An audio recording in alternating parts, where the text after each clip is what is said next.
It is that time as always. Thank you so much for tuning in. This is the Metal Summit. We are your place halfway through the week. The first part of the week is dead and done. The second half of the week starts right now. As always, you know you can't kill our rock and roll. We are here for you guys. We are your island of misfit toys. We've got Jason Proswijk. We've got the real Psycho Steve. We've got Angel Alamo. We've got Bobby Dreyer. My name's Jay. And the fact of the matter is, we are so honored and thrilled to have vocalist extraordinaire coming over to us from I'm ready. West Coast, Mr. Biggs, Eric Martin. How are you, brother? I'm good. I'm so thrilled to hear you thrilled. I love it. Absolutely. You're titillated. Yeah, man. Oh, absolutely. We've got all kinds of things that might not even be showing up on the screen standing at attention and excitement. So we are all about this, man. That's why you guys are torso here. Exactly. I don't want you to stand up and show what you got to go here. You know, I don't see it. No hands. 100%. Absolutely. So Eric, talk a little bit about what you've got going on right now, especially since 2020 was the year that music was forgotten and erased. Yeah. So now that we're out of that, we're into 2021. Talk to us a little bit about what you had going on in 2020, but more about what 2021 is shaping up for you. Well, the beginning of 2020, I can't even say it without cringing. Oh, The beginning, I was in Europe with a group with three guys called the Frontmen. If you can, I don't know if this is backwards or whatever, but no, it's Pete Lincoln, singer for The Sweet. Oh God, now I'm gonna freak. Their names are gonna be anyway. Peter Howarth, singer for the Hollies, and Mick Wilson, singer and bass player for 10cc. oh wow. It was really great, and they played all their hits and everything, and they had a couple weeks of a tour, and I went on as a special guest. I sang, 3 Mr. Big songs, and then I actually sang "Long Cool Woman in a Black Dress." It was awesome, and it was throughout Germany. And then they did a DVD, and I had a good time doing that. And then I did what I've been doing for the last probably 7, 8 years, doing acoustic shows in Europe. And I go everywhere around the world, but mainly Europe. So I did like a European tour after that. And then when I came home, and usually the airport is like, there's a couple hundred people, whatever, going through customs and all that. There was thousands, Wow. thousands of people. I was holding I was doing a selfie for my kids, hey, Dad's here, and doing a selfie. But then I kind of looked behind me, and it was ridiculous pandemonium. I don't know why everybody wanted to come here and just like talk about a super spreader event, but so shortly after that, I kind of hunkered down, just like a lot of people in California. I mean, we were kind of locked down there for a while. But I continued to, before the lockdown, I continued to play shows, and after the lockdown, not as much as I always do. I mean, like I usually play about 80 to 100 shows a year. But this one was, you guys were talking about, you're from New Jersey. I sometimes play with, it's kind of like a side band. We don't have a name. It's just Eric Martin featuring Steve Brown and PJ okay. Farley from Trickster. Yeah. Joey Casada. We're all good friends with Steve. Those lovable knuckleheads from New Jersey. Anyway, and then Joey Casada on drums. Yes. And so we play some shows a month, and then a couple a month, and then I do some acoustic shows. Anyway, I'd been working all the way up till October, but like lame too. I mean, like just sitting at home, and playing 2 shows a month, basically nothing. It was. I mean, look, it was terrible, but what was going on in the world was terrible. So Yeah. I could totally.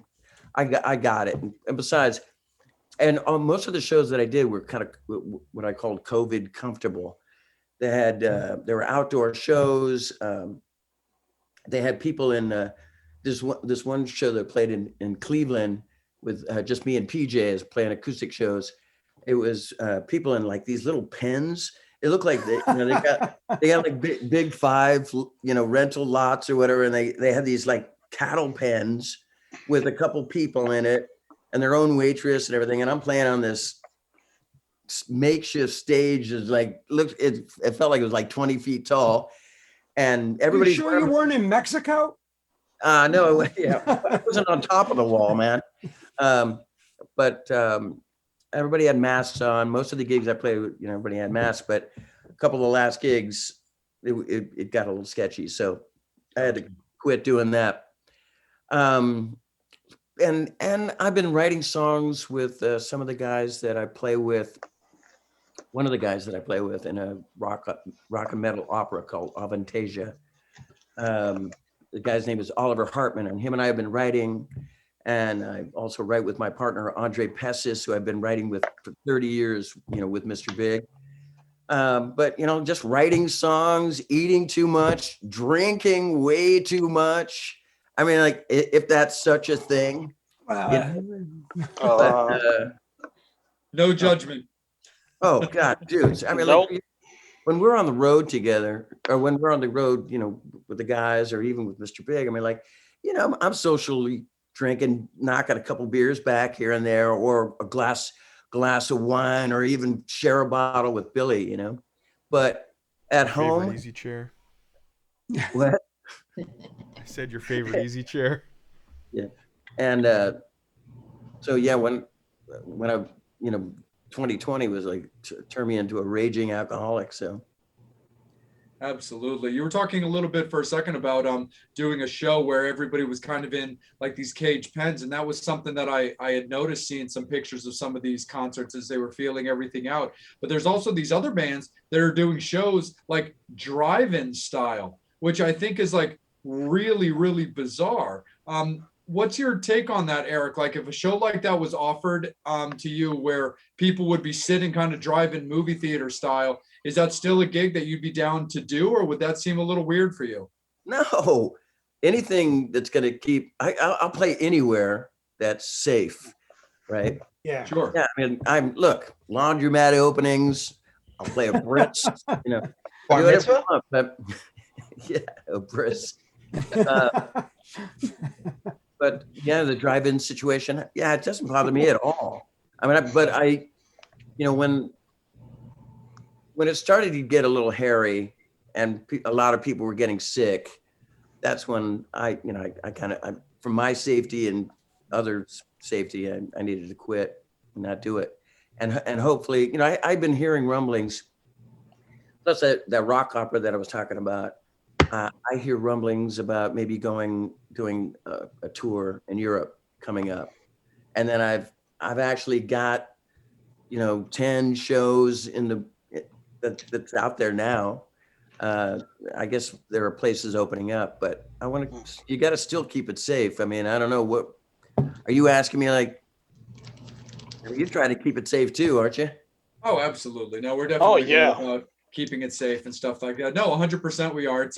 It just with the new like style of like just kind of the way they're feeling out shows to give fans that live experience, give the artists back that live experience. I've just kind of found it kind of interesting when it came to like the drive-in thing, because I know a lot of fans, they want to be able to dance and move and stuff like that. So I was always kind of a little, just kind of curious your opinion on how that would look to you from like the stage, and if you would still be down to play. But it's awesome to know that you're just like, nah, man, put me up on a stage and let me do my thing.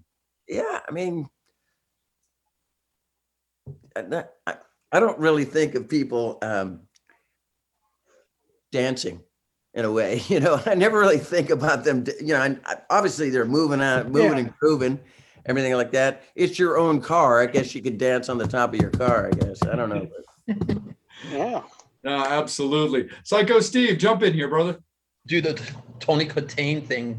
Rent a white Jaguar, and there you go. Yeah. All right. So I don't want to be sexist here, but like, I'm down for that. I like to see some of that. All right. absolutely. So the question I have You do the acoustic thing. You do the Eric Martin project with Joey, PJ, and Steve.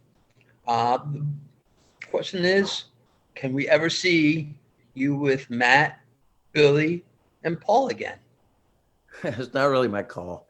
It's you know, for years, when we got back together, we kind of decided that we'd, you know, make a record, do a tour, do one tour, and then take it easy and be with our families or whatever, like, and do other projects, but not make it like the 90s where you do record tour constantly, you know?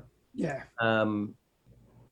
I know that everybody agreed to it when we toasted champagne at Paul's house in 2009, but you know, behind my back, I was kind of doing this thing, you know, because I love the 80s and 90s. I love it when we were busy and doing something. I mean, what the hell else am I going to do, you know? And so I was kind of the advocate of, you know, let's continue to make some tours and let's keep going and everything. But without bringing it down, I think, you know, obviously when Pat Torpey passed away, it kind of took the wind out of all of our sails. You know, we had some shows that were already on the books. When Pat passed away, I think I went a couple months later, or maybe, I don't know when it was, but, you know, Matt was already playing with us because of Pat Torpey's illness. Pat went from playing 10 songs, and then we had a cocktail kid on the side where he would kind of play percussion and sing. He was definitely needed for singing. He was my right-hand guy as far as that. You know, him and I did a lot of harmonies together, and then Billy and Paul added to it, you know, as a quartet, but it was me and Pat doing a lot of harmonies together. So where was I at in this conversation?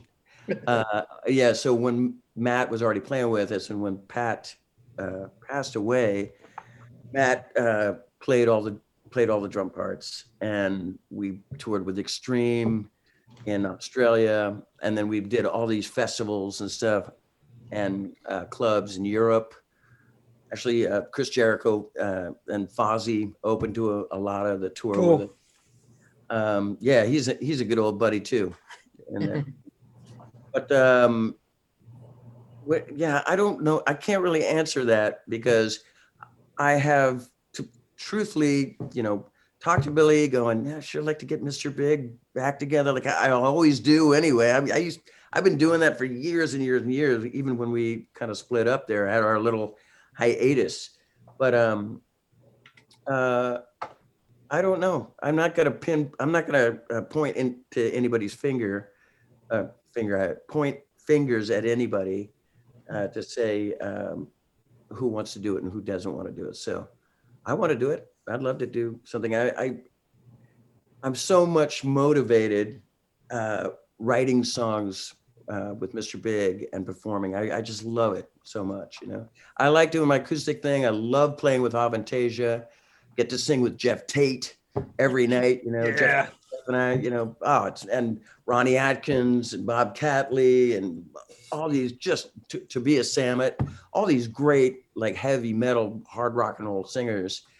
And I get to do it. And it's there's no baggage, no nothing. It's just it's easy and it's awesome. But my true love, my first love is Mr. Big. So I would love to see us do something like one more last hurrah, you know. Sweet. Right on.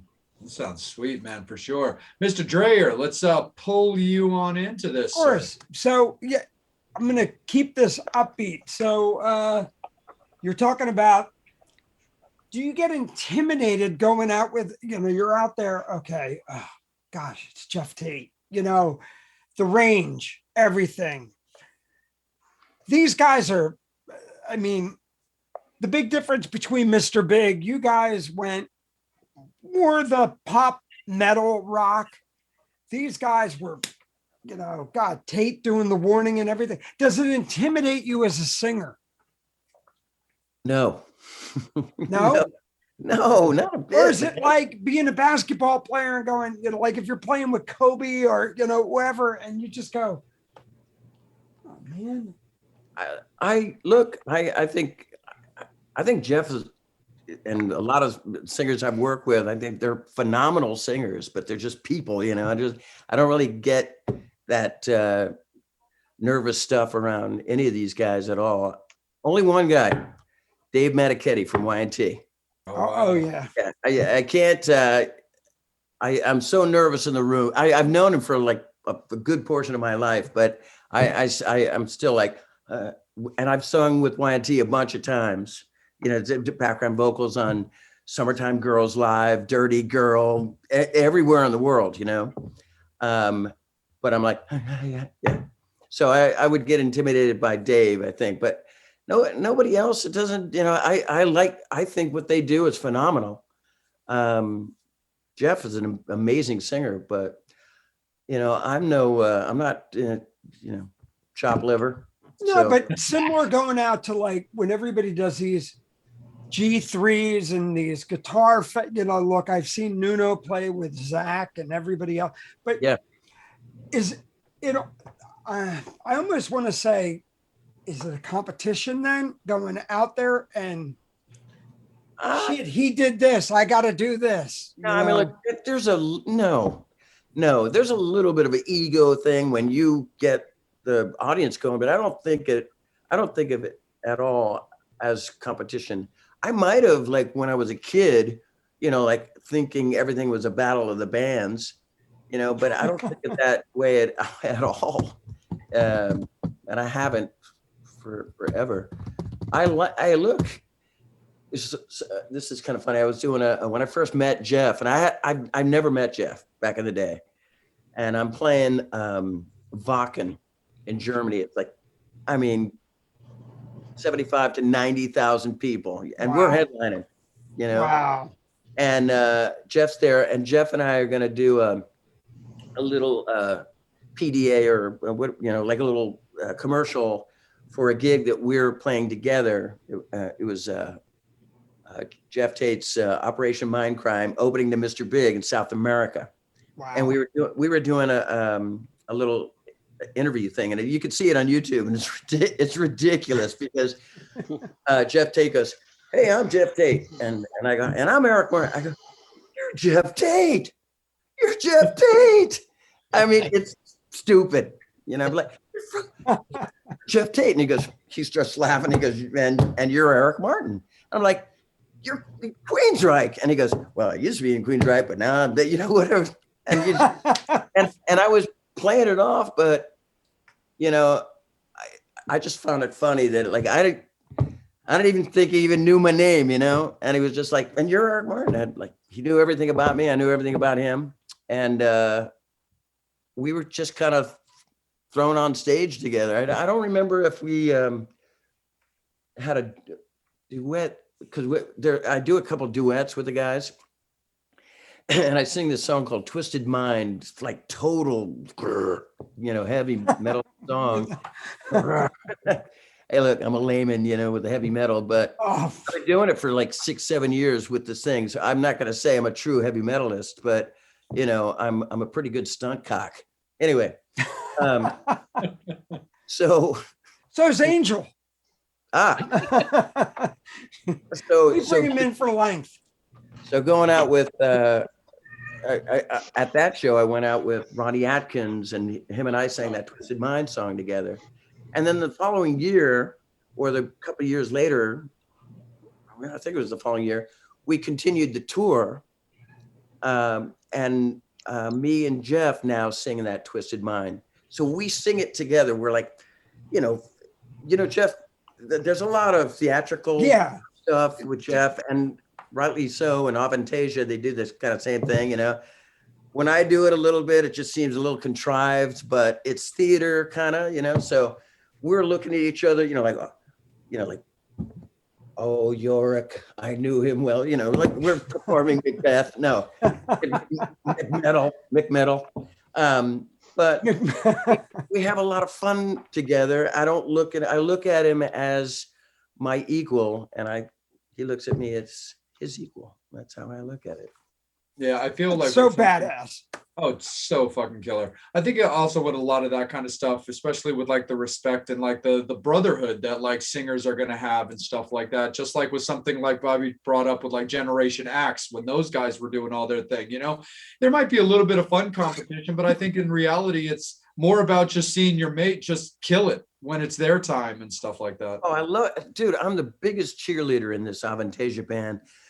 Before Jeff came along, there was a woman that was singing background vocals, and she was from Germany, but I think she grew up in Detroit.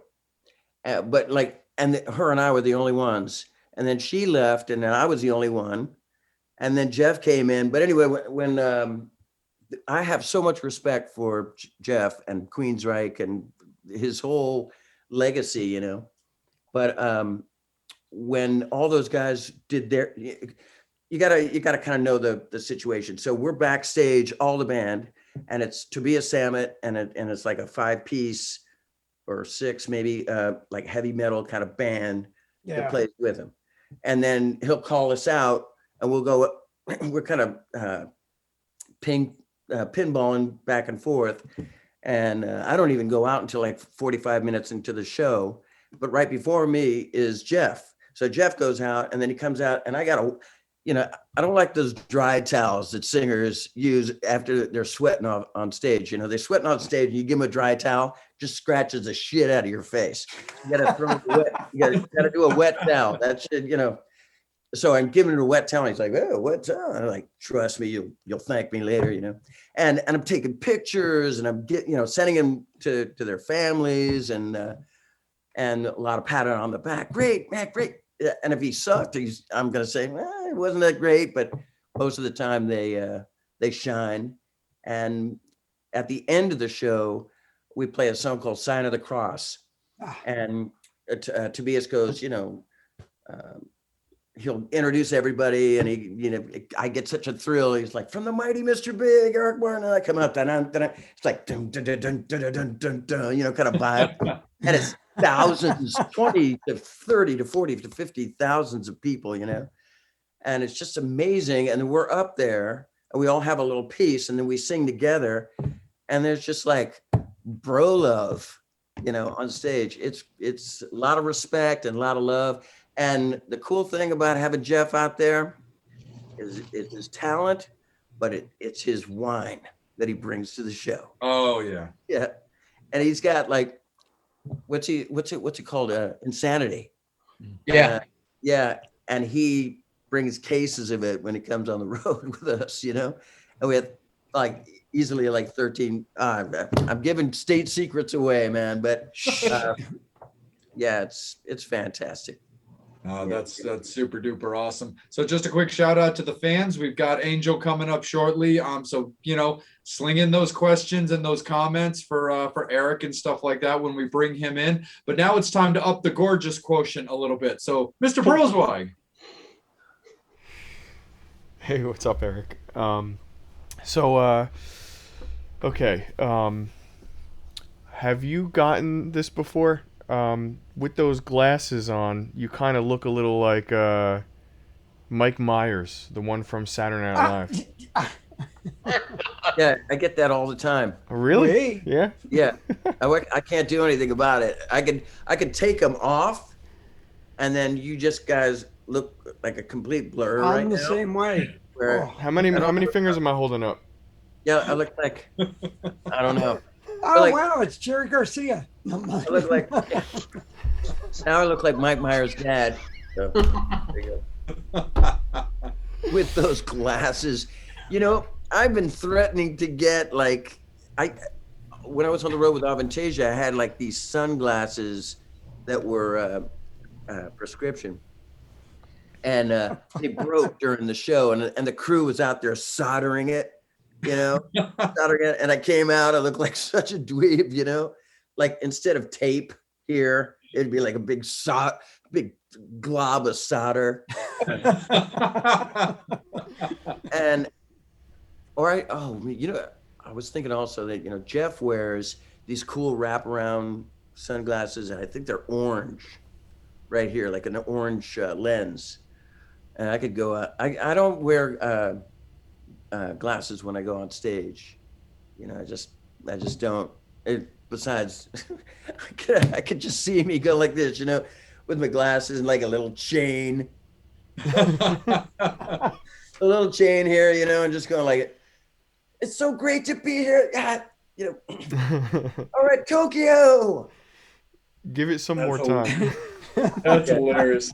We're gonna have to do a top 5 one of these days between the hosts and the fans of like top 5 like rock stars and their shades, where people like Jeff and Chip will be on it and stuff like that. Did you say And- Chip? Yeah, Chip's enough. Oh yeah. Yeah, Yeah, exactly. dinosaur eyes. Angel, let's bring you in, brother. Hey, How brother. are Metal Summoners doing and all of Eric's fans? Also, a lot of them are requesting that Eric sings a cappella if he can. I'll leave that cappella? up to Eric. A Yeah, like yeah. a cappella is want to hear you sing Acapella. anything. We say a cappella now. Oh, a cappella. Yep. That's what I meant. What do you want me to sing? Super fantastic. Go. When you hear superstar, No. fuck it. Okay, and I definitely can't wait to see the comments on this one. Man. Hold on. Nice. Darn it, wrong thing. Hey Jay, I promise I won't get him to sing "Happy Birthday" for you. Why not? Let's see. Let's see. What if I choke? What if I was won't. singing and then Nah. you ruin my? You just told us you didn't choke. I don't want to hear. No, you haven't heard Psycho Steve. I might. Well, first of all, you haven't heard Psycho Steve a little bit like. Oh God, whatever. I'm hearing "To Be With You," "Alive and Kicking." Listen. I can't. I haven't even sung today. So Green tinted. green tinted. Are you Yes. high? Where green tinted? That reminds me of people like when they come to my acoustic shows and they go, "Addicted to that rush." I'm like, "Are you high?" Like, Right. Grab a bass. Wild World? all right, here we go. Let's see. Ooh, baby, baby, it's a wild world. It's hard to get by just upon a smile. Ooh, baby, baby, it's a wild world. I always remember you like a child girl. That'll be $5 now. All right. You know, Yep, Hey, you send can- it to Harry Fox. Hey, pal. Harry Fox. All right, that's good. That's awesome. Nobody gets that at home. Yeah, I know. Nobody will know what it is. Angel, Okay. keep rolling with it, brother. Well, I got Lonnie Hammer. Thank you for joining us, Lonnie. Lonnie wants to know, how old were you when you played your very first show? God, I probably was. I think I was really, really young. I played drums in a band, and we opened to. And this, it was, the Sergio Mendes and the Brazil '66, but it was like 68 or 69, 70 or something like that. And it was in Italy. It was an army theater, and the guy had he said, "You don't need to bring your red sparkle Hong Kong drum set to the show. You can use mine." And and I played his, and I swear to God, they had like zebra skin on the drum set. Totally not PC, man. This is 69, 70 or something like that, but yeah, I was super young. But yeah, Cool. and the first time I sang was I sang like I did a lot of way too much practicing, over the years, but that kind of helped me out, right? Yeah. But my first gig was it was like I lifted up my garage door, right, and played for the neighborhood, but I didn't get paid for it. But I played a gig in Sacramento called the Embers, and it was a card, like a card playing club or something. And my band played. What band? I remember what that was. The band was called Bloodshy. Bloodshy. How about that? It's kind of like a metal name. Oh, and we added SF Bloodshy because we thought it was cool, kind of like UK Subs or adding the city's name to the band name just gave us 1% coolness. I don't know, but we had the drummer was kind of a drinker at a young age, like in his 15, 16 years old or something. And he had a bottle of Southern Comfort in his bass drum. And we kind of like did a shot in between shows, but it was, I think I made $8, that I had to split up between all, 4 members of the band. So, yeah. Each one got 2. Yep. Brian wants to know, is there a formula to what type of bands find success in Japan? I think you just, for us, we just campaigned for years. Billy went over there first and was doing clinics. Yeah. Talking about this new band that, he was putting together. I don't even know if we had a band name back, then, but talking about it. And when we finally did go over and we were playing really small shows, small in comparison to what we, did later on, Budokons and all that stuff. But we were playing Little Club Cheetah, and I don't remember how many people that was, but I want to say 600 people, which is great. Actually, in some of the clubs that I played the Mason Jar in Arizona. There was like 80 people, with Mr. Big. But we just campaigned for years and years and years, and did all those times where you would say in one of the fan letters that we would write, will you come back? And yeah, we're going to come back. We always came back. It cost a lot of money to go to Japan, and we weren't.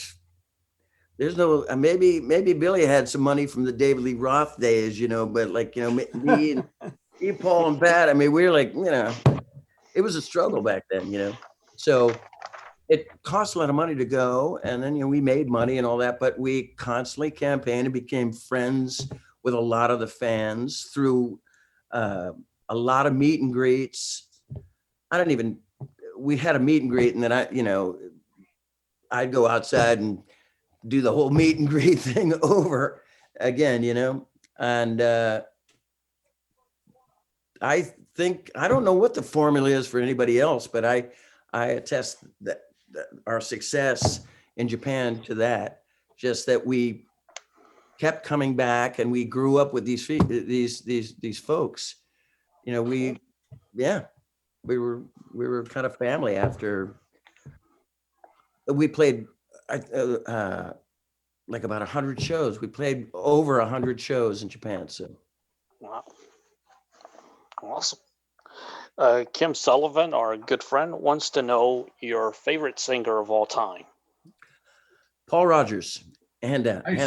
Paul Rogers. Yes. Yeah, come on. And a lot of singers say that same thing. They either say Robert Plant, or they say Freddie Mercury, some of them, but I've always stuck to my guns. There's a lot of other singers that I love, but my main man, Paul Rogers. I got to, I played a Super Bowl party years and years ago in Arizona, and it was all these groups, country artists and funk artists, and it was had all the football gridiron greats there and everything. And Paul Rogers was headlining, and he called us all up on stage to sing All Right Now. And, a couple of the artists that they didn't know the tune, like, what? And yeah, man, I just ended up doing kind of a duet thing with Paul Rogers. But and I was so intimidated. And then years later, I did a thing that's called the Polestar Awards, where, you know, we give awards to management companies and trucking companies and crew and the best crew and the whole bit, you know. And God, who would I do with it? I did it with me and Steve Vai actually gave an award out, but Paul Rogers was there, and he's in the middle of the room, and all these people it's in the green room, and all these artists and a lot of singers are going kind of intimidated, not knowing what to do, and my heart was jumping. I was, you know, I was pissing myself, but I went over there and I just started talking to him. And I brought my wife with me, and he was with a gal, and we were all talking in the middle of the room. But I was doing like the Chris Farley thing. It was like, oh, remember when you played the Texas Jam and you had a tooth missing, and how'd you get that tooth miss? You know, all this kind of stuff. And he was like, kind of looking at me like, you know, calm down. My wife was looking at his girl going, I've never seen him like this before. It's just so embarrassing. And he's like, Have you noticed his pants? No, Mike. yes. I was like, oh, and you were, and, you know, and you were playing and you had a tooth missing. It was like such an idiot. And then all of a sudden he just like puts his hand on my shoulder, like, you know, like the second coming or the third coming. I don't know, but he puts his hand on. It's okay. It's gonna be all right. If you can have a third coming, you're a rock So star. anyway, so I was pretty blown away. So yeah, Paul Rogers, my hero. I love everything he did. Oh yeah, and even, you know, I love Paul Rogers, and I love the band Free, and obviously Bad Company. And then here I get in this band with me and Billy Sheehan, Paul Gilbert, Pat Torpey, and we're coming up a band name, and Pat Torpey goes, he's looking through his albums and he's looking at these song titles, and he goes, hey, what about Mr. Big by Free? You know, the song Mr. Big by Free. Let's call our band Mr. Big. Like, even better. I was loving it. So, Awesome. yeah. That was a fan question, actually. I David, can't believe people still ask that stupid ass question, but like, yeah, because that's, isn't it folklore? No. I'm going to get to David, then Matt, and then I'm going to ask a question. David wants to know, do you do any exercises to keep your voice fresh? Yeah, when I'm on the road, I had this vocal teacher named Judy Davis from the Bay Area, and she had these exercise tapes. We'd tape our session that we'd have. I did it as a group with my band back in the day in the 80s, Eric Martin band. And then I took solo stuff with her. But anyway, I kept all her tapes, and I do the exercises that are off those old tapes. And I converted them over to CDs and take them on the road with me and all that. And there was another woman too, that her name was Billy, turned me on to her. She was such a sweet lady. I mean, she passed away a long, long time ago. Gloria Rush. And she used to have this sore throat. It was called the sore throat exercise, and it was mainly for singers who, you know, belted out every night. And I do that as well. I'm gonna have to do something. You can't just go out there cold turkey. I mean, if you go out there without doing any sort of warm up, it's gonna be really thin and bright and over the top, high tenor, and then it's gonna slowly gravel out. It depends on what kind of singer you are, but it'll destroy you at the end of the night. You know, it's basically if you don't warm up, it's like drinking a couple, you know, half a bottle Jack Daniels before you go out. That never worked, ever. Rolf did a halfway decent job doing it. Oh, what? Who did? Rolf. Roth? You know, Well, different strokes for different folks, man. well, Matt Porter wants to know, is there anyone you would like to work with in the future? Yeah, I thought about that a bunch of times. I work with a lot of people. But I would love to do a tour with singers, like an acoustic tour, or, like they call it a round robin, a lot of country artists do it. They sit there and they're kind of singer-songwriter stuff. And I'd love to do one with me, Jeff Tate. I love to sing with Jeff Keith from Tesla. Yeah. I love his voice, and he's a really good guy. That's part of the thing, you go out on tour with somebody that you admire, but they turn out to be a dick or whatever, that's cool. And Jeff's great. Richard Cranium, that works. Yeah. The two, Jeff Keith, Jeff Tate, and let's make it a trifecta. Jeff Scott Soto. Bada boom, bada bing. All right. And now my question, I got asked this question because I still sing this song in my car, and the guys better not laugh at me. What are your memories of writing Just Take My Heart? What are my memories of singing? Of writing the song, Just Take My Angel, Heart. give us your sausage card. I wrote it maybe way before the Mr. Big album. Not way before, maybe about a year before. Me and my partner, I don't know, but I have another friend of mine named Alex Call, who wrote 8675309. Yeah. And him and I were writing songs together, and he said, "I have a title. I have a title called Just Take My Heart." I'm like, "Oh man, I love that. We should write that together." I got text to the left of me. Okay, God, my sons are coming over any minute now. I'll be jumping up in a minute, letting him in, giving him money for in and out. It'll only take a minute. But anyway, where am I in the conversation? I've been You're talking about writing the song. Oh yeah, so Just Take My Heart. So Alex did the Just Take My Heart. Somehow we didn't hook up, and I ended up writing it with Andre Pessis. And Just Take My Heart, When You Go. I don't have the need for it anymore. We just kind of, man, it just spilled out. I don't think it took that long at all. I don't. What are you fishing for here? And the musically, I'm just a big fan of the song. Like I said, I still sing that song to this day in my car. Awesome.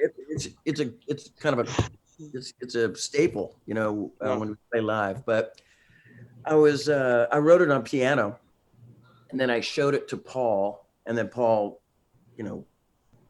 mad hands, turned it into a guitar part. I did a lot of that stuff back in the day. I wrote a song called Big Love and Rock and Roll Over on piano for our first album, and Paul took it, ran with it. But yeah, the Just Take My Heart part, his parts, da, da, da, da, da, that's a piano, and he's just kind of making it sound like just came to the room. All right, That's okay. This your is boys. live, by the way. Okay. Hey, buddy. Hey, I'm doing a interview right now. Yeah, where are you right now? Can we do this tomorrow? I think it'd be better. Okay. Or you guys can come over. How long will this take? 4 or 5 hour marathon? No. Your time is our time. Okay, so you guys want to come over within like a half an hour, and let's do it. Okay, you're live on the air, Dylan. Say hello. Dylan, hello. Hello. Hello. So From the East Coast. So yeah, that's it. So, sorry, it didn't kind of work No. out, but Perfect. okay, son. Okay. Okay, bye. I love you. Okay. That rocked right there. You are a kick-ass dad. For 16 years, man. I got 16-year-old twin Dude, sons. But Yeah. that was great. I love what you just did. Oh Saying yeah. that to But your did I son, delegate? thank you. Did I delegate that? Like I was like, you love what I just did. I was like, is it okay, son? Is that all right? No, it's not even that you said you loved your son. I just think that's the coolest thing. And, Yeah. you know, Oh, need a lot more of that here. hello? Hey, Dad, do you want us to just go pick out food and then come over? Yeah, that would be better. That would be great. Can you do that? All right. All right. Yeah. We all want in and out. Animal style, baby. I'll see you. Okay. All right, bye. You know, you're right. I was sweet. I was nice to him. And look at it. And it was like a treasure bath. It was a treasure. Look, go to Eric's show. He's the cool dad. No. Exactly. This is a That's very awesome. family-driven show too, so we love that stuff, man. Oh, That's dude, super awesome. See, so I have my son Dylan and my other son Jacob. And oh man, they're great. They started off jumping on the bed singing Highway to Hell, you know, when they were little kids. Oh, they were great. They had the music posters in the room, and we'd do little videos. They'd have like a ukulele, and they go, I remember Dylan was up there, and we had like a chalkboard wall. And I mean, if the kids are gonna write on the wall anyway, you might as well make it a chalkboard, right? Yeah. And so it was like the Dylan Martin Project. And he's out there with a ukulele, and he's saying to his mom, first he had all these stuffed animals in the corner, and they go, that was the audience. And Jacob had one of these little plastic microphones, and he goes, ladies and gentlemen, please welcome Dylan Martin. He goes, woohoo! Do you want me to sing Daddy's song? I go, yeah, okay. I'm quoting. This is right from the video. They get so, thank God they're not on the phone right now because they get so embarrassed. But he goes, you want to sing Daddy's song? Okay. And he goes, I'm the one who wants to be with you. Deep inside, I hope to be with you. Waited on a. And he kind of looks into the camera with like a dumb look. And he was like, and Jacob off camera goes, greens and blues. It was just freaking awesome. And he goes, greens and blues, just next to be with you. It was like, woo. And then everybody's screaming and loving it. Oh, man. And I miss those years, man, when they were like little kids and they looked up to daddy. Now they're 6'4" and they're looking down at daddy now. So Wow. That's awesome, man. That's so super cool. So before I kick it into the next round of questions, I'm just going to take a quick second to thank some of our endorsers, our sponsors that work with us, because we really appreciate them being involved with us. So we always want to take a second to thank Saren Cadaver from Twisted Vines Horror Decor for everything that she does and being involved with us. We want to thank TMS alumni Mark and Janet from Rock and Horror Apparel for everything that they do with us. Their clothing company, it totally kicks ass. You know, they clothe members of the Metal Summit. So we really appreciate them being involved with us as well. And we also always want to say thank you to Bradley of Bradley Entertainment, Brad, Angie, and Dawn for everything that they do, keeping music alive, putting on the festivals that they do, as well as all the other various projects that they're involved in as well, just keeping everybody tied in with everything. And anybody who wants to get involved with us, reach out to us. We absolutely want to be involved and help build, get everybody, you know, to get themselves up, to, you know, to bring happiness, joy, and help them build their brands and their companies as we continue to build ourselves. So we definitely appreciate those peeps for being with us, man. And thank you all so much as well. And we appreciate all the fans, the Metal Summoners that tune in every week, that give such kick-ass questions. So thank you guys so much. And Eric, one of the things that I wanted to ask is, so from all the time that you've performed in Japan, everything with Mr. Big, from my understanding is you also now speak full Japanese. Is that true?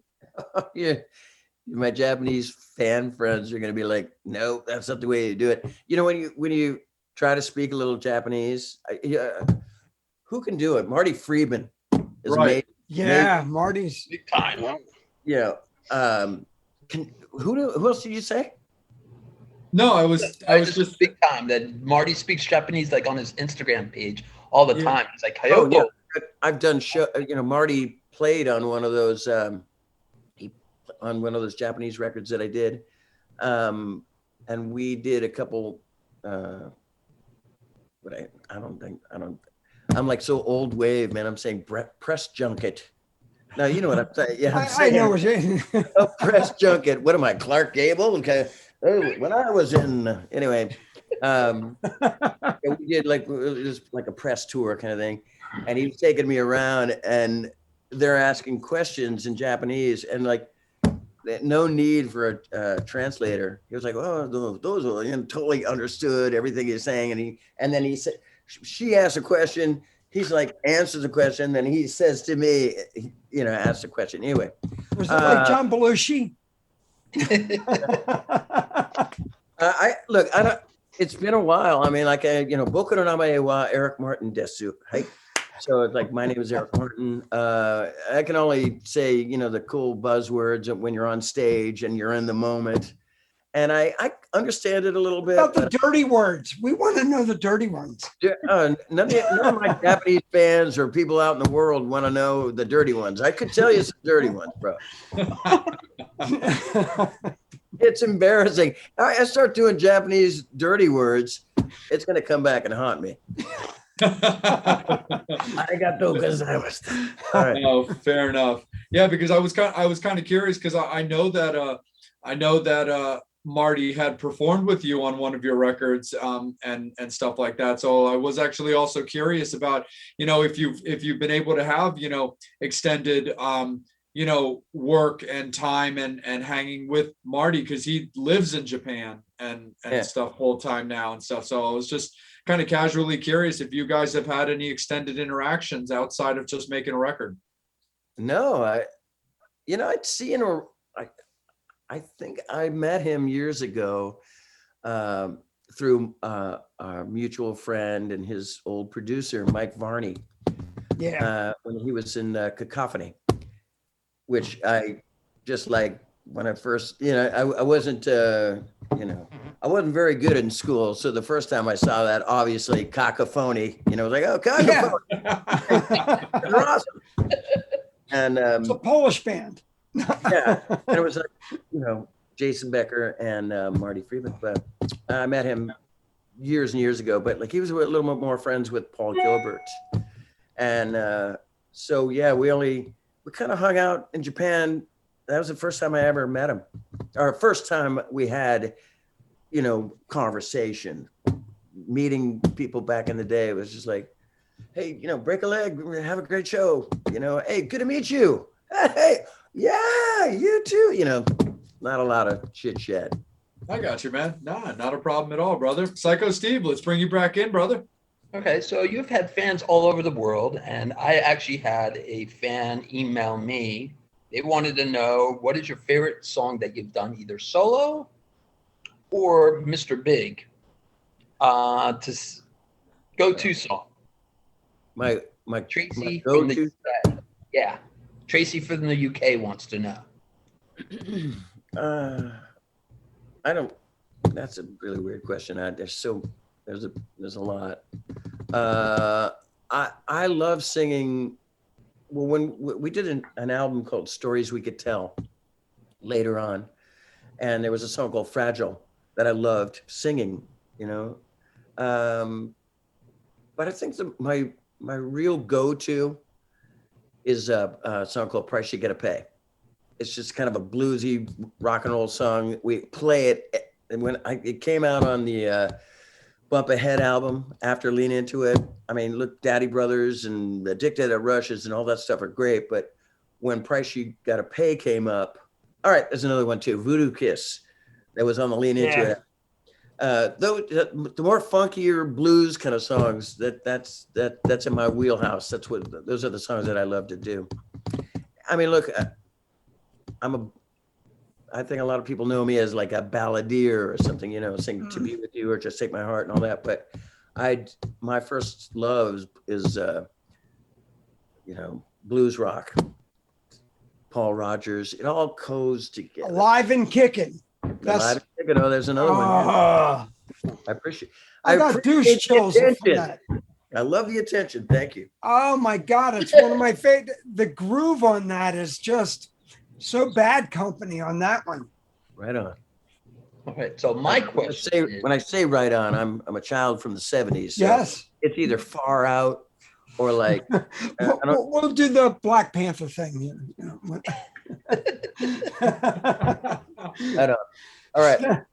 So yeah, those couple songs right there, they kind of live, and I mean, I do have favorite songs.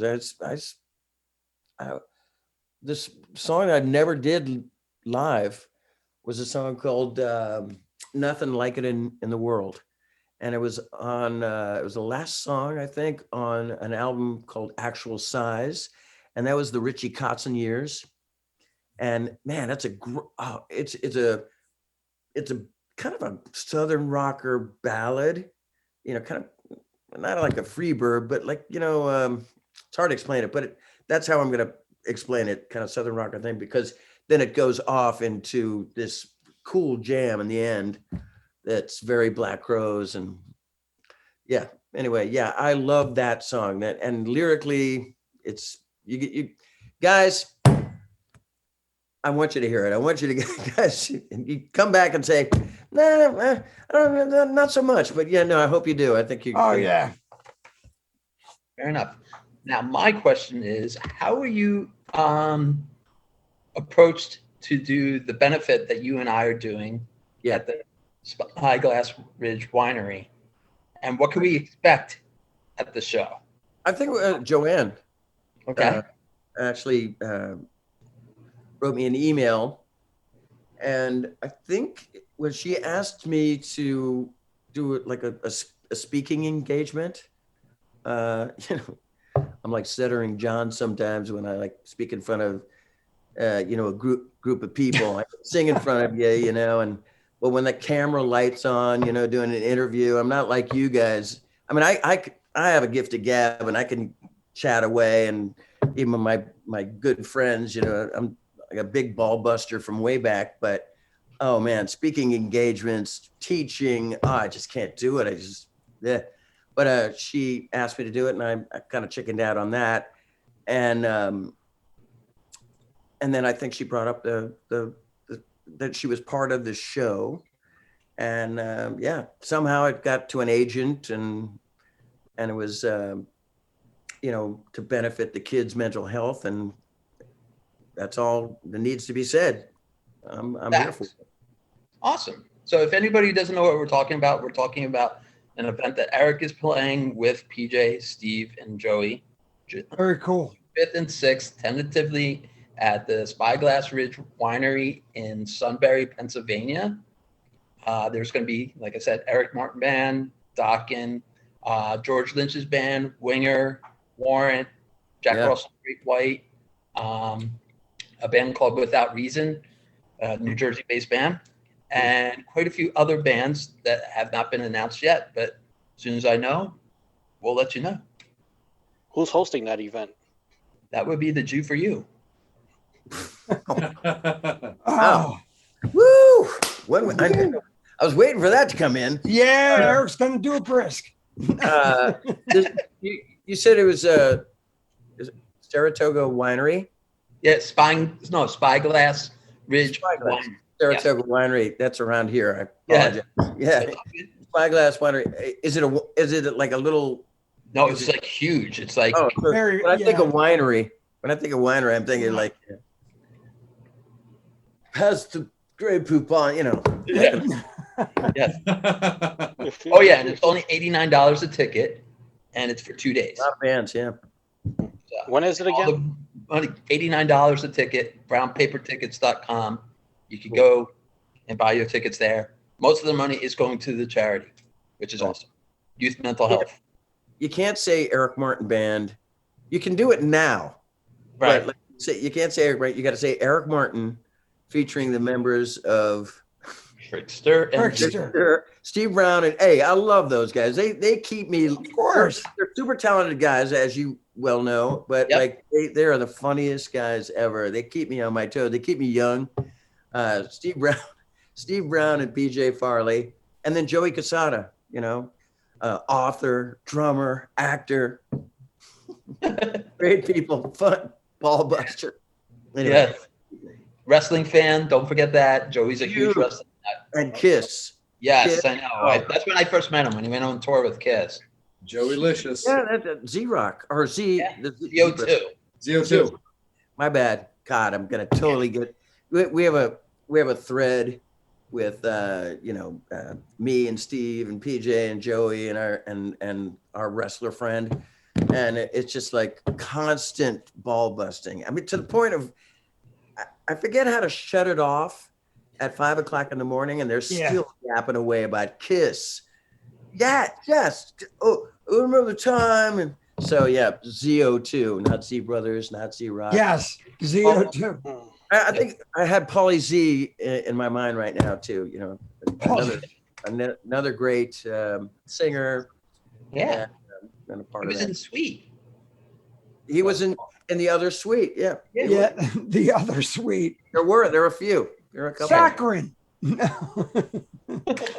Dude, that's super duper awesome. Angel, I'm going to kick it down to you right quick, brother, because I know that we're getting a lot of comments and we're getting a lot of things, and we want to also make sure that we respect the fact that Eric's son is coming over. So right after this, Jason, we'll kick it up to you, brother. Okay. Dana wants to know about the Alameda band, All-Star band. I know I probably said that wrong. What? Say it again. Take your time. Alameda All-Star band. Alameda. Yep. Alameda is a little district in Oakland, California. Alameda, they had a naval base there. Great place. I used to play gigs there all the time. I wasn't really a part of the Alameda All Stars. That was Brad Gillis from Night Ranger. He put that on. He put that and together. Ozzy. And Johnny, a guy named Johnny Gunn as well. A lot of East Bay artists were in that Alameda All Stars. I played with them a couple times as well, and I think I want to say that like this guy Johnny Gunn that was a part of that. He was in Arizona with me on that Super Bowl party, and he might have actually been up there too, singing with Paul Rogers, or playing guitar or something like that. But yeah, is the question? I don't know the question with the Alameda All Stars. No, they just wanted to know about the band if that's still happening.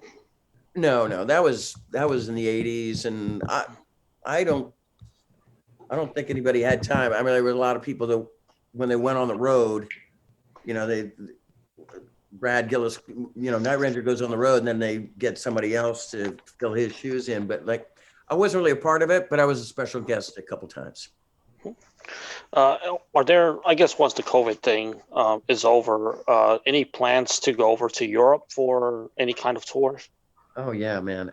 I have another thread with the Avantasia guys and Jeff Tate and all the guys. And they were talking about, there are some shows that are opening up, cities that are opening up, and they're going to try to get this like a little tour going. And, everybody's talking excited, count me in. I'm like, I got to renew my passport because man, I have like 3 passports completely full. They don't give up pages anymore, practically. You got to go in there and get a whole new passport. And so, yeah, that's me. When I get my passport, I'm ready to go. I was just, you know what I did the other day? Oh, this is so embarrassing, but I'm just going to tell you. I haven't played in so goddamn long that I put my backpack on. My backpack is still full of,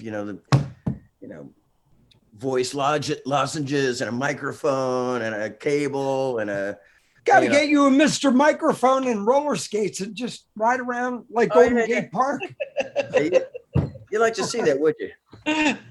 That would be funny as hell. You're done. Anyway, and I have my backpack, and I put my backpack on, and I put my guitar on the case, and I'm walking around the house with it, like going, oh yeah, God, I'm a little stiff. I mean, I do this for a living. I'm doing this like all the time, constantly doing that thing.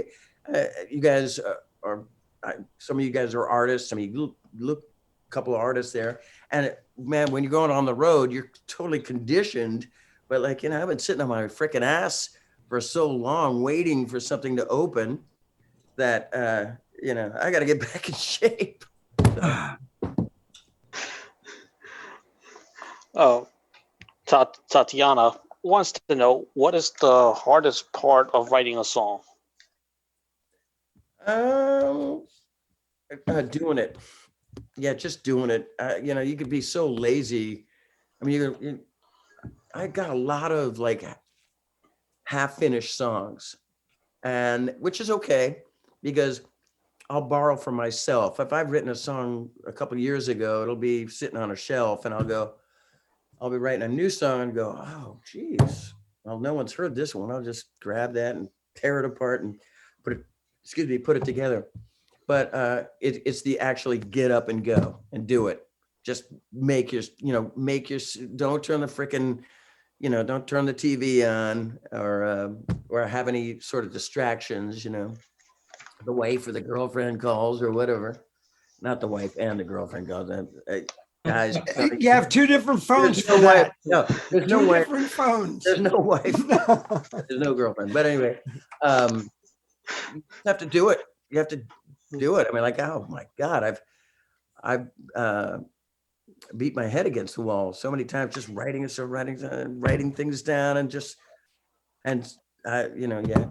I get brain farts all the time, and you just have to just go in there, make yourself a cup of coffee, and come back and get right back to the battle. Now Awesome. that's the hardest thing, that just actually doing it. All the other stuff, it's easy. I mean, it's not easy, but it's easy. It's like writing a poem and you got a little melody in your head. Anybody could do it. But Kim Sullivan wants to know, where did your superstition come from that every time you fly, you need to kiss the plane? Kiss your hand and tap the plane. Yeah, kiss the plane. It's just, I don't know. It just kind of brings me luck, because I fly a lot. I've a lot of turbulence, a lot of like, oh God, this is it. I was checking it out the other day, when you have your liner notes in your cell phone or your computer or whatever, your little notes. I never used to go on it, but I checked it out the other day and it was like, okay, I think this is it. Okay, I love you guys. But a lot of near death experiences on an airplane. I mean, I fly so much, and that's just like a little spiritual, it's going to be okay moment, little, I'm making it's not even a joke. I swear I've gotten up after I sat down and I didn't kiss the plane or whatever. I've gotten up and they go, sir, you need to sit down. I'm like, okay, I'm ready now, Any Spinal Tap moments? Any what? No, the fans asked, have you had any Spinal Tap moments? Oh, shitloads, tons. I've had so many. I've fallen off the stage. I used to do this all the time. I'd jump on the drum riser like singers do, back in the day, and they started getting higher and higher, so you couldn't do it anymore. But I used to jump up on the riser and fool around with Pat's kid. He'd always get so pissed at me. I'd grab his cymbals, and after he polished them to make him look good that night, or I'd drink a beer or drink water and go, spit, and water would fly all over to me, it looked cool, but like to him, he was like, after the show, I'm going to kick your ass. So I do that all the time, spitting water up in the air, like in the beginning of the Mr. Big days. And I have slipped on my own mistakes, or slipped on my own, water and beer a million times, just never learn.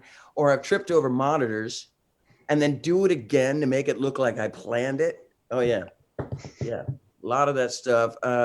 Spinal Tap moments, a lot of that falling off and coming out, playing acoustic show, and it's all beautiful, like Just Take My Heart, like a beautiful little ballad, and break a couple strings the first.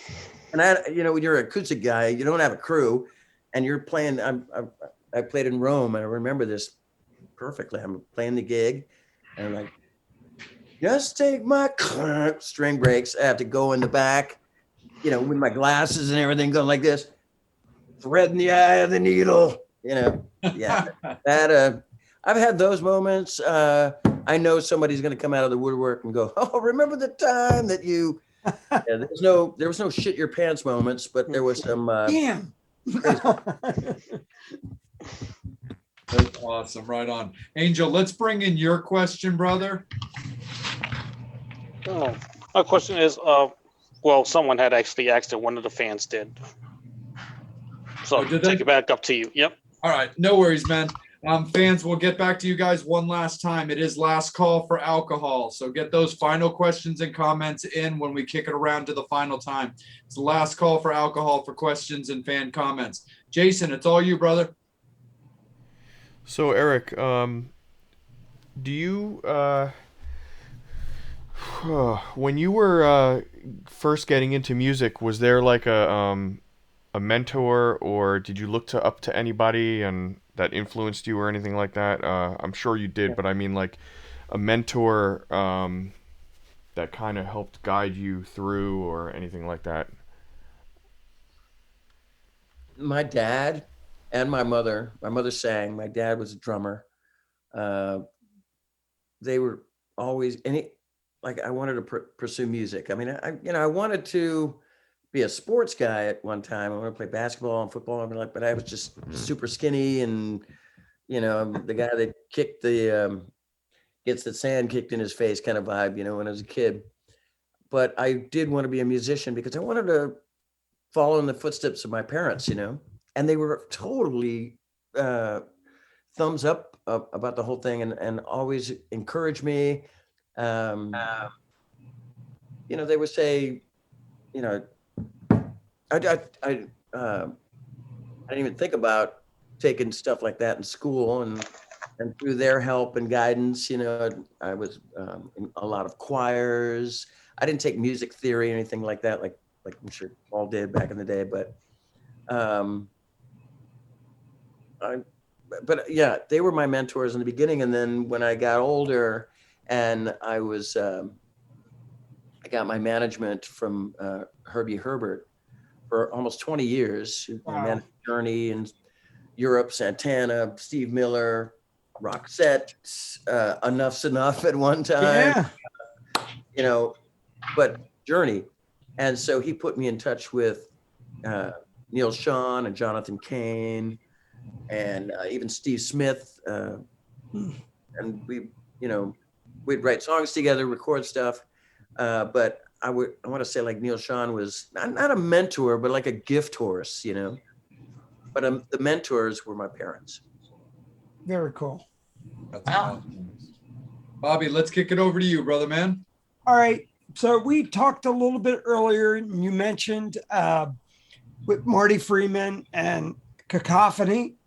Pat Trophy, you and I talked before we went online. I mentioned my partner was the author of the ADA, and we did stuff with Jason. But I wanted to ask, as a band member, friend, companion, when Pat was diagnosed, how did it impact you? When we were doing What If, we were doing it at the Village Recording Studio in Los Angeles. We were all there. It was our first, getting back together, I think in 2009.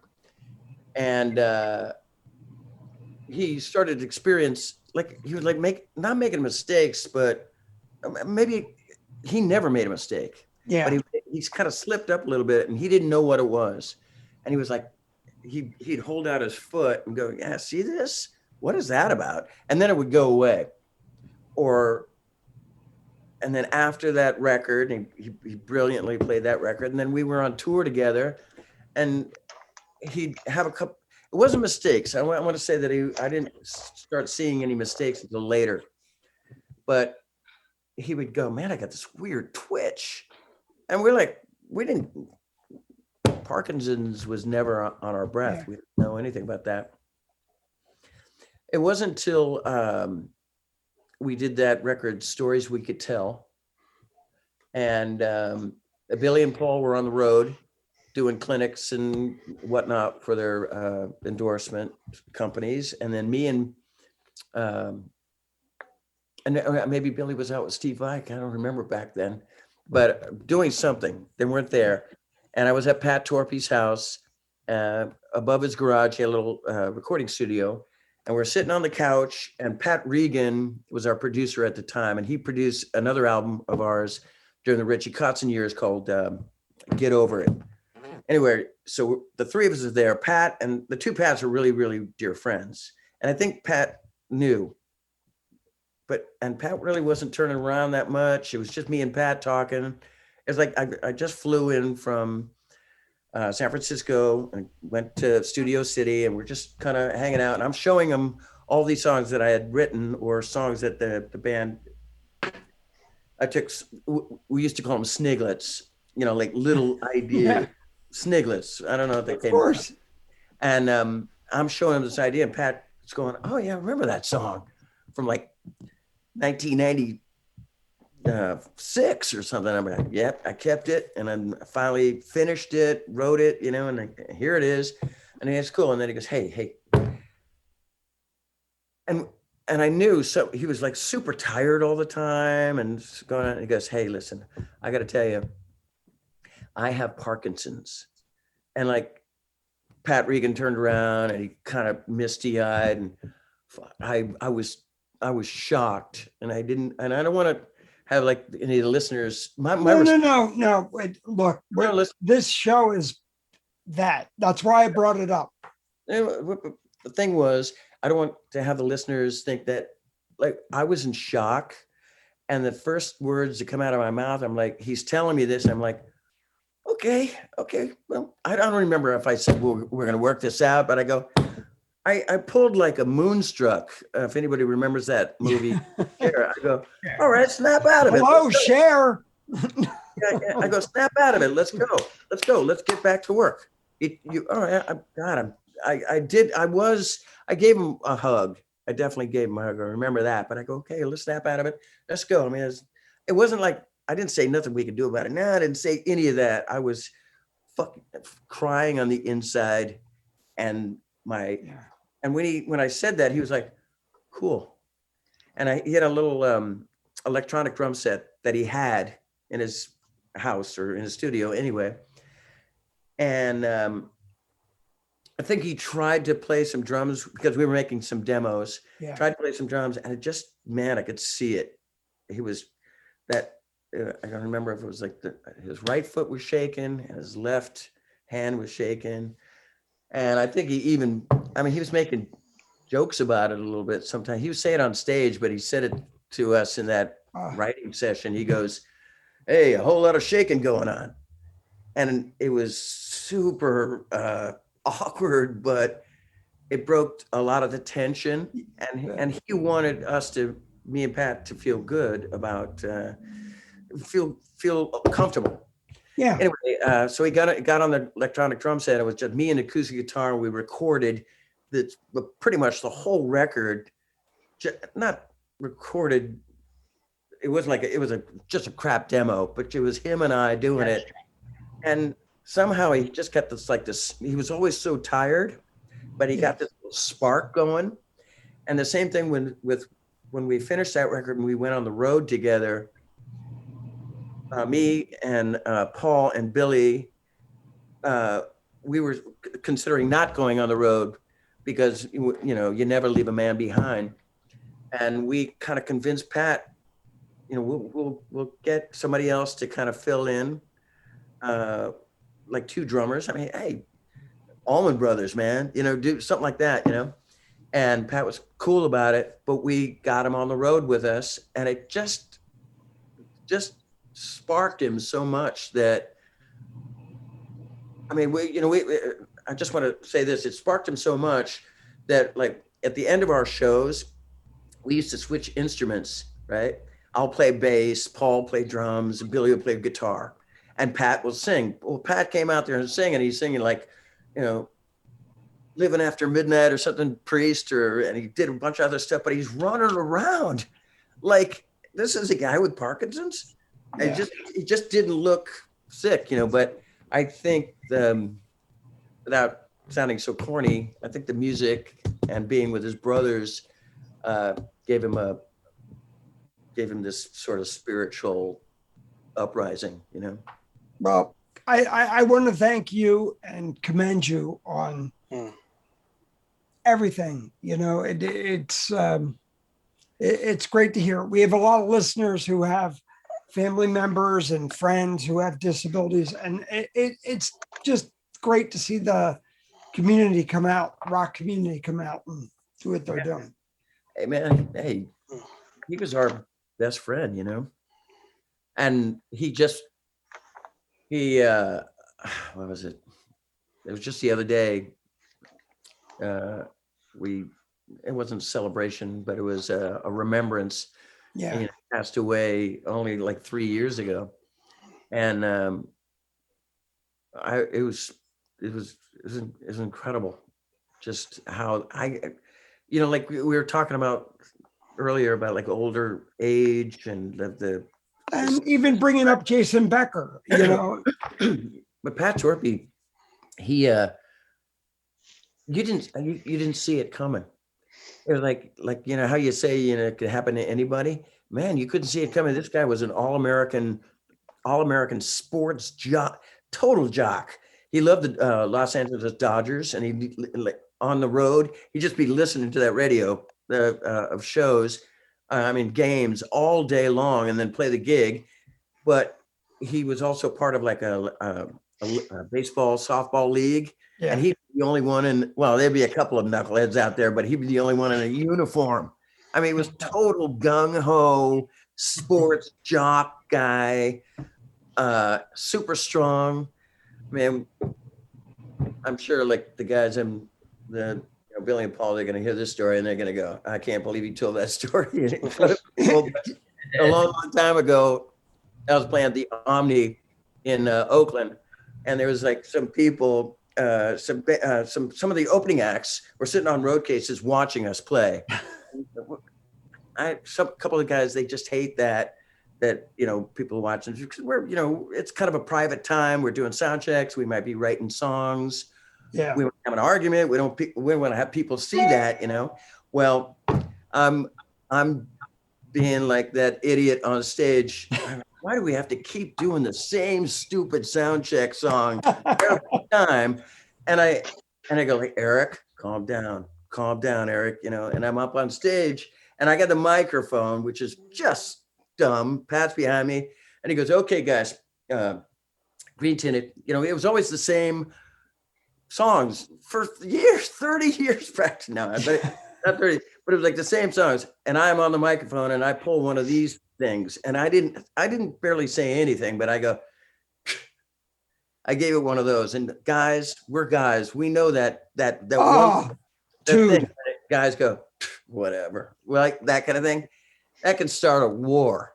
So that we leave the stage. A couple of the opening acts are giggling, and I'm going, yeah, that's right. You know, thinking I'm some hot shit singer guy, you know. And I come off stage, and Bat grabs me by the neck, like he goes, don't, you know, he goes, Eric, you know, I'm sick of your. Okay, I said press junket before. Maybe I'm gonna say hijinks now. Nice. Okay? I'm sick of your hijinks. I don't know. I'm just dumbing it down, but he just grabbed me by the neck, picked me up. My feet are dangling like this, and he goes, "Don't ever do that again." That had to be 30 years ago. And you know what's funny? I listened. You remember it now, which is. Oh my God. I mean, and then I go, you're hurting me. You know, it's just terrible. And then he puts me down and he goes, God, I'm so sorry I did that. And it's like, and I'm just to show you the strength of this guy, and that, you know, sports jock, constantly, you know, the guy that would do the 200 sit-ups and push-ups before the show, you know, and I'm there going, oh, wow, you're gonna burn yourself out before you go out on stage there, buddy. And like, yeah, idiot. So just to show you that guy, that strong man, and he gets Parkinson's, and it just like breaks him. I mean, it was devastating. And my kids are here, talk amongst yourselves. No worries. No problem. Absolutely. So before Eric comes back for us to close out and everything, fans, as always, we definitely want to thank you guys so much for tuning in. Tonight's Thank you, episode has guys. been fucking awesome. We really appreciate you guys Hey, being down with us, all these fans that have watched and all of your comments and all that great stuff for sure. So Psycho Steve, let me kick it down to you, brother, before we give it to Angel to close. Well, as we know, Parkinson's, ALS, all those things aren't a joke. So if you feel something, get it checked. That's it, no matter what it is. As everybody knows, or most people know on here, I'm a cancer survivor. I found it on my 40th birthday. I went to get a physical because something wasn't feeling right, and I got checked out, and I found it. And knock on wood, I'm still here physically and mentally. Yeah. I'm over there, but so if something doesn't feel good, only way let the professionals take it and take care of you. You can't have that moment of all the things, and you can't have that moment of like, oh, maybe it's just heartburn, or maybe it's just like, oh, I wonder what this is. You got to get it checked out. So there are better minds out there than yours, Yeah. Absolutely. No, 100%. So Angel, let's bring in the final comments or questions that you picked out from the fans before we let Eric enjoy his evening. Sure, let me get to it really quick. Eliana Bernardo wants to know, what are your hobbies? My hobbies? Yep. Now that my kids are here, I like video games. I'm a big PlayStation nut. We play together. Yeah, very cool. Keeps me and my kids. They don't let me play anymore. I used to play Madden with them, or those Lego games, Yeah. Indiana Jones and Red is a Lost Ark game, Lego, and they'd go, "Wow, Dad, that's cool," and I show them how to use the joystick.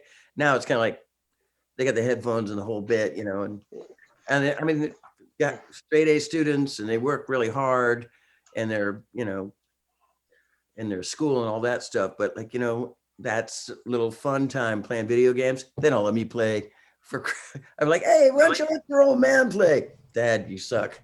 Sounds like my kids. I used to play basketball with them all the time. That was kind of a little hobby, playing, just get a little exercise, play basketball. And they just got tired of me, they got maybe tired of, blocking the ball out of my hands, or like, me shooting some wild ass shot. So the hobbies are, I like to cook now, like through this whole COVID thing, kind of learned I started to cook, look, wow, there's other ingredients besides salt and pepper, That's awesome.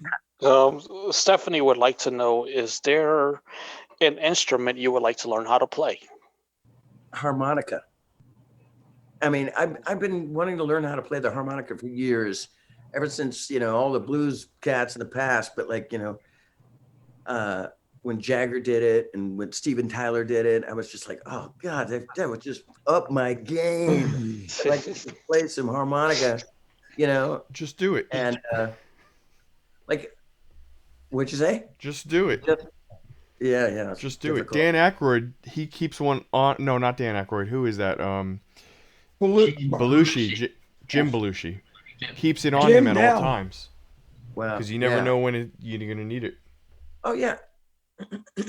Next time that you're with Joey, just have him hit up Popper from when from Blues Traveler, from when he was on Z-Rock, and dude, we need you, man. Yeah, exactly.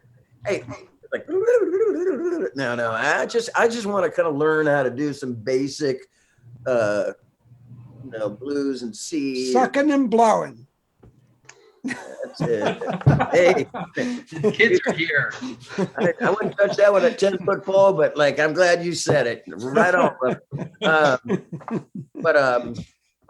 the conversation is turned for the worse. All right. Yeah, Angel, bring us back to earth, brother. Okay. Marie wants to know, are you going to grow your hair out again? Oh God, that age-old question is worse than how'd you get the name Mr. Big? I tried. I tried over the years. Like when we got back together after like 5-6 years in 2009, I'm getting all serious about it. I could give a crap. Actually, I should have never cut it in the first place. I think my first wife said, you know, you look better. And I'm like, I love my hair, love my do, and cut it. And then when I grew it back, it grew back like, you know, like an afro.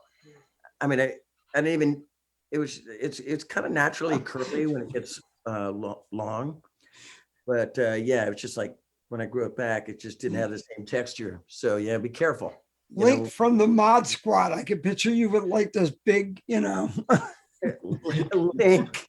Link. Oh, you mean Clarence Williams the third, or Yes. yeah? No, I had like a. I mean, it was on one of those albums. You were the white guy from room 222. Okay, God, you were dating yourself so far back, bro.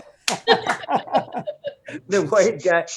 I mean, so you mean the coach or the No, one? remember the white guy with the red hair on room Oh yeah, 222? yeah. I do remember that. Now See? oh, I do remember my I've seen it in Nickelodeon. All right. All right. Right. Okay. So Okay, when am I gonna grow it back? Not gonna. No. Throughout this whole COVID thing, it kind of grew a little bit, but like the chin hairs grew longer and they were white. Okay. And it was like, yeah. That just pan tour would be amazing then. I think I missed the boat on the whole growing the hair out thing.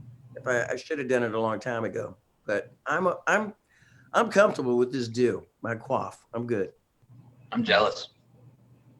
Yeah. Well, I don't know if I'm jealous of this, but I sure would have liked to. I used to make these jokes back in the day. I can't grow hardly any facial hair, but I used to go, you know, and it just wouldn't come out. And then I finally grow some hair on my face, and it's freaking, you know, Fu Manchu white, you know. You can match Matt Starr. Nobody can do that, brother. That's his thing, man. That's just look. He's even got mustache wax, Mr. Mustachio or something like that, where he goes, Oh my God.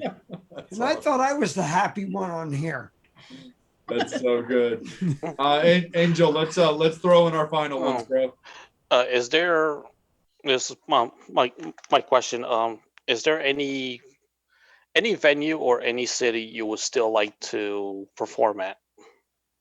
again, like I said earlier, I've been everywhere. But is there any city like Or venue? in the world? Yep.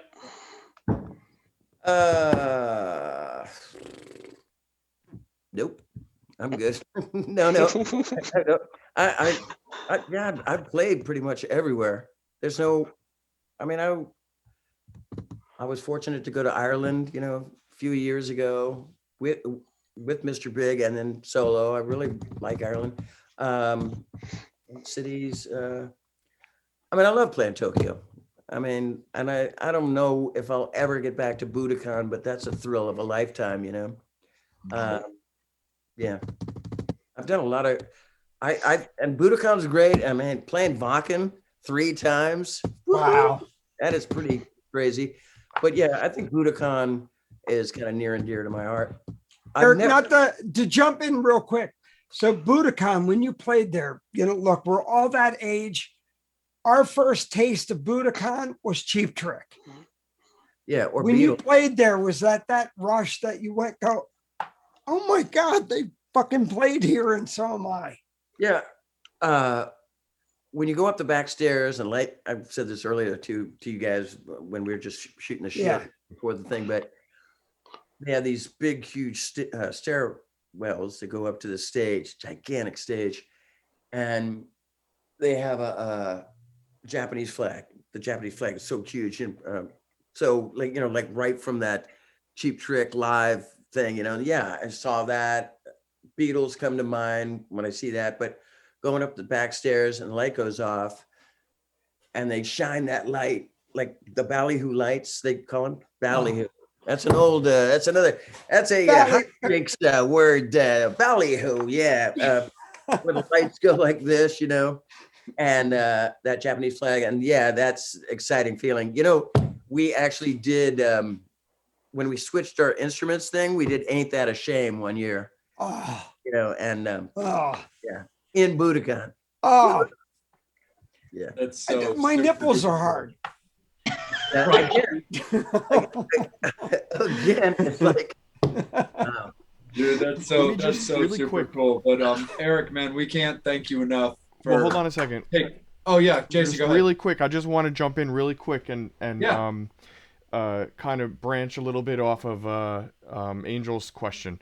So I don't know if you follow like the space program or anything like that, but a few things they're planning for is commercial flights where people like non like military or NASA people, no astronaut people, like regular civilians can go into space eventually. And then on top of that, there is talks about the International Space Station adding on sections where hotels for these people to stay in, like on vacation.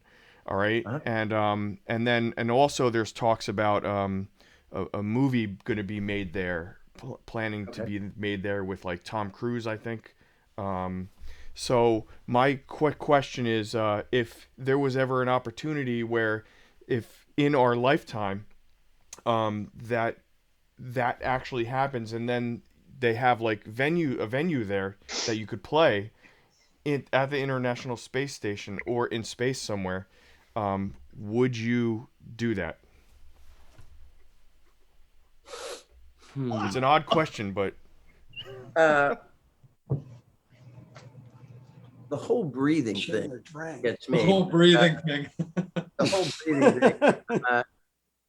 Yeah, man. Would I don't know. I mean, would I do it? I know you would do it. You're totally into the space program. I mean, you're so you're torch, big I time. wanted to get the question out real quick. Yeah, I think that it would be. It wouldn't be. I'm a little skeptical, like if it happens tomorrow. But yeah, I'm gonna. Why not? Sure. Nice. Hurry up though. Getting older. Well, hey, remember the Wild Stallions played Mars. Yes. What'd you say?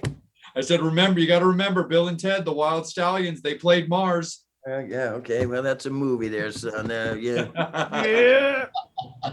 All Yeah, right. absolutely. All But right. no, I love talking to you guys. You're like grown up kids. No, Oh, hey, absolutely. look, I'm a 14-year-old. Oh, goes without saying, my friend. I get it. 100%. I grow up. That's what we're about. That's what this whole show is all about, man, for sure. But Eric, we don't want to hold you up from your kids, man, and we really, Yeah. really Get us appreciate an you In-N-Out spending your burger. time We're with us. happy. Real quick, for the fans, where can they find you? Where can they find me? Well, I have a Facebook, couple of Facebooks, like a main page and some personal page stuff. I was gonna say Instagram, but like I have an Instagram account, but like no, it sucks. So I'm not gonna even throw that out there. Twitter, Tinder. No. Tinder, no Tinder. You've been stuck in that house a little too long there, Sonny Jim. Yeah, you know how it is. It'd be more grinder for me though, but you know. This is getting a little south of cheese right now. This is starting to get a little loose. So yeah, the Facebook and that's pretty much it these days. Facebook. Right on, man. No problem. If Well, you're- thank you again so much, Eric, for taking some time out of your evening, man. We won't hold you up Thanks, any Eric. longer. Fans, thank you guys so much. Eric's fans, all the Mr. Big fans, the Metal Summoners, we love you guys so much. Hit up all of our social medias. Make sure that you're liking and subscribing to the YouTube page for all of our interviews. Make sure you're following and liking the Facebook page. So every time that we go live, you know about it. Hit us up on Instagram, Twitter, and Twitch. Don't be shy. Come into our world. We're happy to have you. Again, come on down. Yeah. But thank you guys all so much. We love you. For Jason Perlzweig, for Bobby Dreyer, for the real Psycho Steve, Angel Alamo, I'm Jay. And again, thank you, Mr. Biggs, Eric Martin. We really appreciate you guys. Thanks, Eric. Keep up with us. Next guest announcement coming out on Friday. Definitely looking forward to seeing you guys all next week. This is your place to be every Wednesday night. And again, we appreciate you guys so much. As always, you've been watching the Metal Summit.